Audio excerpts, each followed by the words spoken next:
অনুকূল পরিস্থিতিতে মানব জীবনে শুধুই আনন্দ থাকে, মানসিক চাপ সেখানে আসতে পারে না। এ প্রসঙ্গে মার্টিন লুথার কিং এর মন্তব্য স্মরণীয়। তিনি মন্তব্য করেছিলেন, সুখ ও শান্তির মুহূর্তে মানুষকে আর কতটুকু চেনা যায়, সত্যিকারের পরীক্ষা তো সংঘাত ও দ্বন্দ্বে।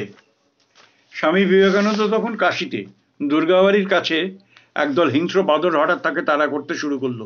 এমন অবস্থায় যে কোনো মানুষেরই স্বাভাবিক প্রতিক্রিয়া কি হবে? ভয় নিশ্চয়ই। স্বামীজিও প্রথম ভাবলেন দৌড়ে পালাবেন, কারণ বাদররা তাকে আক্রমণ করতে পারে।